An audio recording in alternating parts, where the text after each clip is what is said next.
This is the true story of how I got into working with horses. I've worked in 5 different continents in over 20 different countries. I've traveled to over 60 countries, mostly with horses. And yeah, this is kind of the story of how I got started, where I've been, and how someone like me, like a nobody from a small town in California, a very small town, like nobody's ever heard of it. And I had no money, I couldn't afford horses, couldn't afford riding lessons growing up, and how I was able to go from nothing to, having the success that I have now, being a certified FEI level 2 coach, having traveled and worked around the world with horses, and having trained and worked with a lot of, high level show jumping horses and dressage horses and polo ponies and endurance riders and like all kinds of things.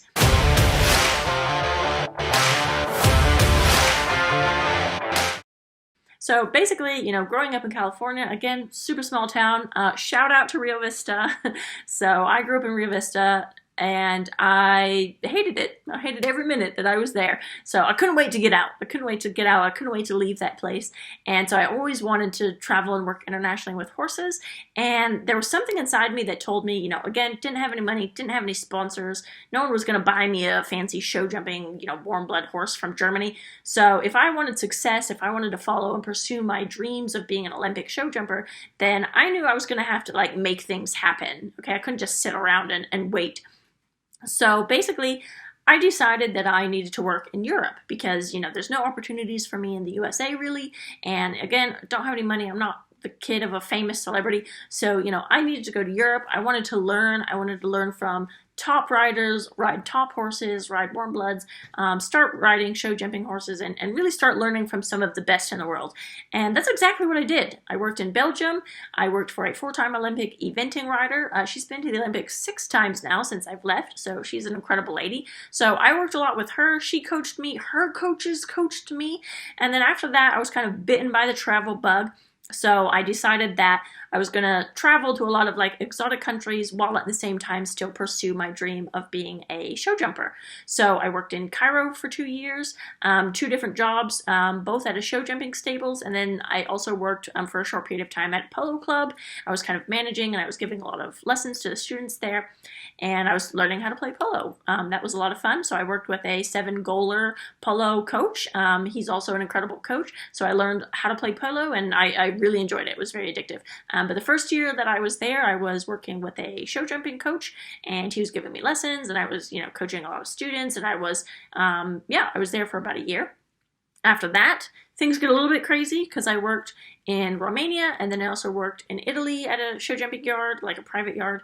And then I also went back to Romania. This time, the second time around, I went to a amazing facility. You would never guess that this facility is in Romania.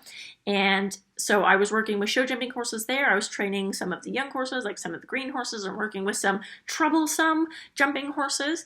And that's what I did. I really enjoyed it. And then out of the blue, I kind of had this like decision that I was going to go work in India for whatever reason.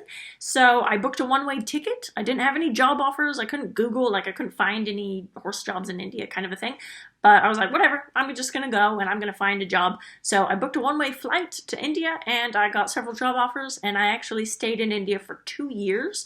Was not expecting that, was not planning that. Every time I thought I would leave, I just got another job offer and someone was offering more money or, something. So I stayed in India for 2 years and I think part of the reason I stayed so long is I wanted to help empower, the women, the girls. I wanted to get girls in the saddle. I wanted to make a good impression for all of the men. Like, hey, women can ride, I have ovaries, but I can still ride and I can ride better than you.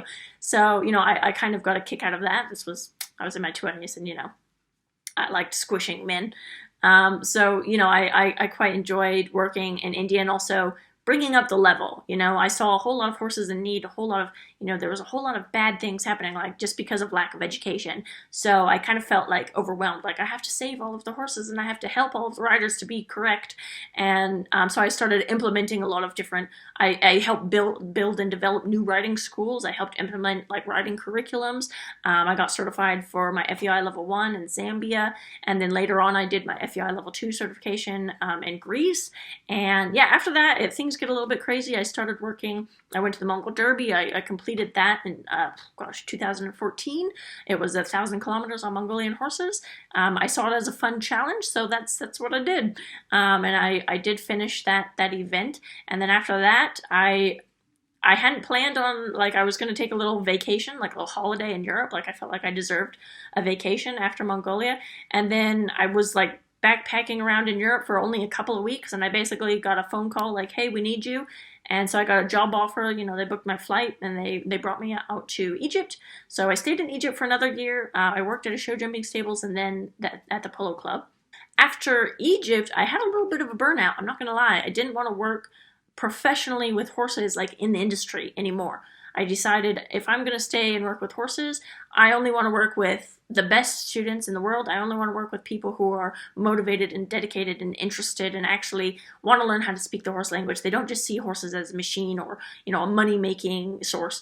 And, I decided like I'm not going to work full-time at a stables ever again as long as I live. So I actually kind of took a break from horses for about 6 months. I lived in Bali in Indonesia, and I think I didn't look at horses. I traveled all around Southeast Asia and I was doing a whole bunch of fun stuff, not horsey related. And then one day I started like missing horses again. So I found a stables in Bali and I started kind of working there a little bit and just having fun. And then, I kind of got the horse bug again. I knew I would never be rid of horses. Like, it's just, they're in my blood.